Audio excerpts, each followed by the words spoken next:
ఓం నమో భగవతే శ్రీ మేధాదక్షిణామూర్తయే.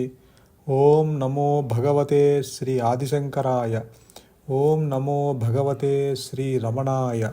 శ్రీ గురుభ్యో నమః. భగవాన్ రమణులు ఏమనేవారంటే, ఓ అరుణాచలేశ్వర, ఈ దేహాత్మ బుద్ధి అంటే దేహమే ఆత్మ అనుకునే బుద్ధి, దేహము చనిపోయినప్పుడు నేను చనిపోతాను అనుకునే బుద్ధి, ఆ చిత్ జడ గ్రంథి, ఆ ముడి విప్పేటప్పుడు నాకు ఆ ముడి విప్పేటప్పుడు కూడా నాకు బాధ లేకుండా చేశావు ఓ అరుణాచలేశ్వర అన్నారు. అంటే ఆ సాధనలో కూడా ఆ సఫరింగ్ అనేది కూడా తెలియదు భగవాన్కి. అంటే ఇక్కడ జ్ఞానం ఎప్పుడు వస్తుంది, ఎప్పుడు సాక్షాత్కరింపబడుతుంది, అలా కనిపెట్టుకొని ఉండాల్సిన అవసరం లేదు. ఆ యొక్క భగవంతుని మీద పరిపూర్ణమైన విశ్వాసము ఉంచాలి అంటారు భగవాన్. ఎందుకంటే the self that does everything అన్నది పరమ సత్యం. జ్ఞానము ఇచ్చినా నీ ఇష్టమే, జ్ఞానము ఇవ్వకపోయినా నీ ఇష్టమే. అంటే ఇక్కడ నా సంకల్పము కాదు, నీ సంకల్పమే నెరవేరాలి. నా ఇష్టము కాదు, నీ ఇష్టము నెరవేరాలి. నేను అలా చేయాలి, ఇలా చేయమని అలా చేయమని నేను అనను. నీకు ఎలా బాగుంటే అలా చెయ్యి, ఆ స్థితికి రండి. భగవంతుడు మిమ్మల్ని శాంతితోటి తడుపుతాడు. భగవంతుని మీద పరిపూర్ణమైన విశ్వాసం ఉంచండి అంటారు భగవాన్ రమణులు. నీ ఇష్టాలు కాకుండా భగవంతుని సంకల్పంతో మీరు ఐక్యం కండి. భగవంతుడి సంకల్పాన్ని మీ సంకల్పంగా చేసుకోండి. పూర్తి శరణాగతి భావనతో ఉండండి, పూర్తిగా అర్పణ భావనతో ఉండండి, పూర్తిగా భగవంతుని మీద విశ్వాసం ఉంచండి అంటారు భగవాన్ రమణులు. నిజానికి సాధన అంటూ ఏమీ లేదు. ఎందుకంటే ఉన్నది బ్రహ్మము మాత్రమే, ఉన్నది సద్వస్తువు మాత్రమే, ఉన్నది జ్ఞానము మాత్రమే. జీవుడు ఆత్మచేతిలో ఒక పనిముట్టని గుర్తించాలి. ఇప్పుడు మనకు ఏదన్నా రోగం వచ్చిందనుకోండి, డాక్టరు వైద్యం చేస్తాడు. ఏదన్నా శరీరానికి ఏదన్నా రుగ్మత వచ్చితే, ఏదన్నా రోగం వస్తే డాక్టరు వైద్యం చేస్తాడు. ఆ డాక్టర్కి మనము సహకరిస్తాం కూడా. డాక్టర్ చేసిన వైద్యానికి మనము సహకరించాలి. ఇప్పుడు ఆ రోగము తొందరగా తగ్గుతుంది. ఈ జీవుడు ఆ యొక్క పరమాత్మ చేతిలో ఒక పనిముట్టు. All actions are happening through you. నీ ద్వారా జరిపించబడుతున్నాయి. ఈ కర్తృత్వము జీవుడు నెత్తి మీద వేసుకోకూడదు. ఎందుకంటే అన్ని పనులు ఈ ఉపాధి ద్వారా, ఈ దేహము ద్వారా, ఈ అహంభావన ద్వారా ఈ యొక్క తెచ్చుకున్న ఈ యొక్క పిడికడి ప్రారంధము ఎగ్జిక్యూట్ అవుతూ ఉంటుంది. ఇదంతా ఆ యొక్క పరమాత్మ యొక్క చైతన్యం ఆధారం చేసుకొని ఇవన్నీ నడుస్తూ ఉన్నాయి. కర్తురాజ్ఞయ ప్రాప్యతే ఫలం. కర్త ఈశ్వరుడు, ఫలాలు ఇచ్చేవాడు కూడా ఈశ్వరుడే. ఆ ఈశ్వరుని ఆజ్ఞ చేత చేయించబడుతుంది. ఇదొక్క పరమాత్మ యొక్క ఆజ్ఞ చేత చేయించబడుతున్నాయి. అంటే నీవు డాక్టర్కి ఎలా అయితే సహకరించావో ఆ యొక్క బ్రహ్మము చేసే పనికి నీవు కూడా సహకరించాలి. ఎప్పుడైతే నీవు ఒక పనిముట్టు అన్న భావనలో ఉంటావో అప్పుడు ఈ అహంకారము నశించటానికి అవకాశం ఉంటుంది. ఎలా అయితే డాక్టరీ సంకల్పానికి మనము సహకరించామో అలానే ఆ బ్రహ్మము యొక్క సంకల్పానికి మనము సాధన చేసి, అంటే మనం కాదు, ఆ బ్రహ్మమే మన చేత చేయించబడుతుంది. మనం ఒక పనిముట్టు కింద ఈ యొక్క ఉపాధిని ఉపయోగించుకుంటున్నాడు. ఆ భావనతో ఆయనకి సహకరిస్తుంటే, ఆ బ్రహ్మానికి సహకరిస్తుంటే ఇప్పుడు ఈ యొక్క అహంభావన అనుగ్రహంతో నశిస్తుంది, బ్రహ్మ భావన కలుగుతుంది. అలాగే నిజంగా సాధకులము అని చెప్పేవాళ్ళు కూడా ఇతరుల్ని బాధ పెట్టకూడదు. భగవాన్ చెప్తారు, మన పనేదో మనము శ్రద్ధగా చూసుకోవాలి, ఇతరుల గొడవల్లోకి మనము కలగ చేసుకోకూడదు. ప్రాపంచిక విషయాల యందు మనము వాటి జోలికి వెళ్ళకూడదు. ఇతరుల వ్యవహారంలో మనము కలగజేసుకోకూడదు అంటారు. ఏదన్నా మాట సహాయం అడిగితే మనం చేయొచ్చు. అలాగే ఇతరుల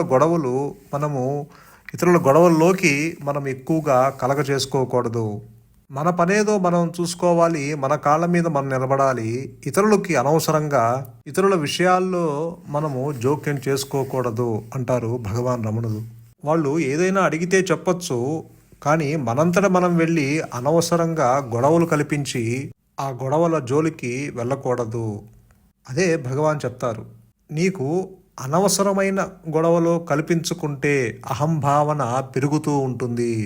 అలాగే ఇతరులు ఎంత దుర్మార్గులుగా కనిపించినా వారిని ద్వేషింపరాదు. రాగద్వేషములు రెండు విడవలసినదే.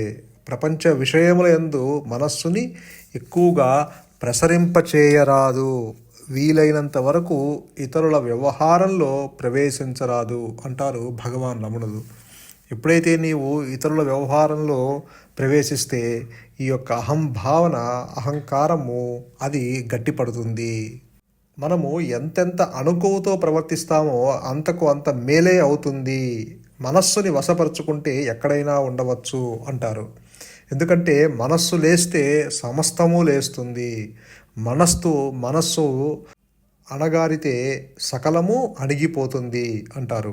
అంటే నేను గనక పుడితే, నేను అంటే ఈ దేహాత్మ బుద్ధి, నేనంటే దేహము అన్న భావన గనక పుడితే సకలము పుడుతుంది. ఈ నేను గనక పోతే సకలము పోతుంది. నిజానికి భగవంతుడు మాత్రమే ఉన్నాడు, మనము లేము. అన్ని కాలాల్లోనూ ఆయన ఉన్నాడు, ఏ కాలంలోనూ మనము లేము. అది తెలియకపోవటం వల్ల మనకు అహంకారం వస్తుంది. మనతో పాటు మనకు విడిగా ఒక భగవంతుడు ఉన్నాడు అని అనుకుంటాము. నిజానికి మనము లేము, ఉన్నది భగవంతుడు మాత్రమే. ఆ ఈశ్వరుడి పట్ల, ఆ భగవంతుడి పట్ల, ఆ పరమాత్ముని పట్ల మనకు సజీవమైన విశ్వాసం ఉంటే, మన మనస్సును తీసుకువెళ్ళి ఆయన పాదాల మీద పెడితే, యొక్క ఈశ్వరుని యొక్క పాదాల మీద మన మనస్సుని గనక పెడితే మన వ్యక్తి భావన నశిస్తుంది. ఆ అనుగ్రహంతో మన యొక్క వ్యక్తి భావన పూర్తిగా నశింపబడుతుంది. పాల ముంచిన నీట ముంచిన నీదే భారమయ్యా అంటాము, కానీ మనల్ని పాలల్లోనే ముంచాలి, నీట ముంచితే తట్టుకోలేము. అలా ఉండకూడదు. మనల్ని ఎక్కడ ముంచినా సరే చెక్కు చెదరకుండా ఉండాలి. అటువంటి శరణాగతి భావనతో పూర్తిగా సరెండర్ అయిపోవాలి ఆ భగవంతునికి. నీ వ్యక్తిత్వము పూర్తిగా కోల్పోవాలి. ఈ వ్యక్తిత్వాన్ని తీసుకెళ్ళి ఆ భగవంతుని యొక్క పాదాల యందు అర్పణ చేయాలి. ఇప్పుడు ఆ భగవంతుడు నీ యొక్క అనుగ్రహంతో నీ యొక్క దేహాత్మ బుద్ధిని, అంటే ఆ భ్రాంతిని, నేనంటే దేహము అన్న భ్రాంతిని పూర్తిగా తొలగిస్తాడు. ఆ వ్యక్తి భావన నశిస్తుంది. ఎప్పుడైతే ఆ వ్యక్తి భావన నశిస్తే నిన్ను దేహము కేంద్రంగా పెట్టుకొని నీకు ఇంకా తలంపులు రావు.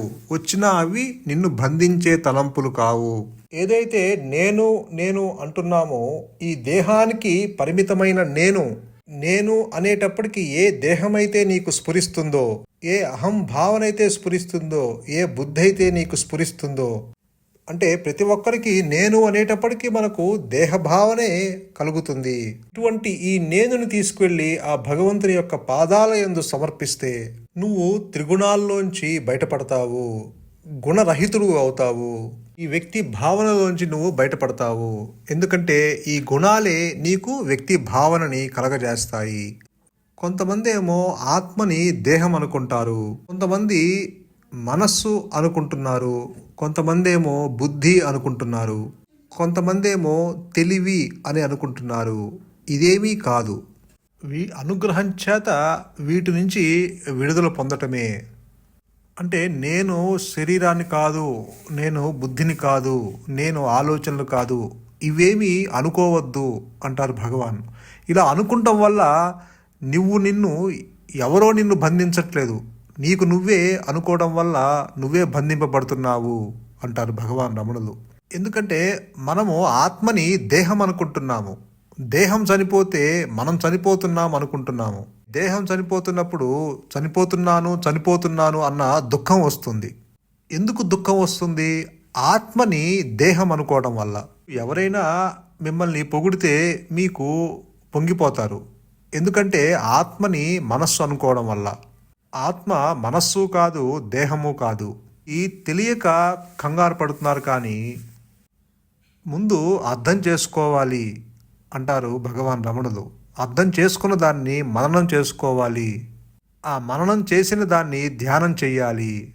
అలా ధ్యానము చేయటం వల్ల నీ మనస్సు పక్వానికి వస్తుంది. మీరు పనిని విడిచిపెట్టడం కాదు, ఆ పనే మిమ్మల్ని విడిచిపెట్టేస్తుంది. మీరు మాయని విడిచిపెట్టడం కాదు, మాయే మిమ్మల్ని విడిచిపెట్టేస్తుంది. మీరు అజ్ఞానాన్ని విడిచిపెట్టడం కాదు, అజ్ఞానమే మిమ్మల్ని విడిచిపెట్టేస్తుంది. అంటే నీ మనస్సు పక్వానికి వచ్చినప్పుడు, నీ మనస్సు మెచ్యూరిటీ వచ్చినప్పుడు, అంటే ఎప్పుడైతే మీ యొక్క మనస్సు పక్వానికి వచ్చినప్పుడు, మీ మనస్సు మెచ్యూరిటీ ఏర్పడినప్పుడు, మీ మనస్సు ప్రశాంతంగా ఉన్నప్పుడు, మీ మనస్సు నిర్మలంగా ఉన్నప్పుడు, మీ మనస్సు కోమలంగా ఉన్నప్పుడు, ఎటువంటి కల్మషం లేకుండా క్రిస్టల్ క్లియర్గా ఉన్నప్పుడు ఆ మాయే మిమ్మల్ని విడిచిపెట్టేస్తుంది అంటారు భగవాన్ రమణులు. సంతోషం. మౌనమే శరణ్యం. మౌనమే నీ సహజత్వం. ధన్యోస్మి.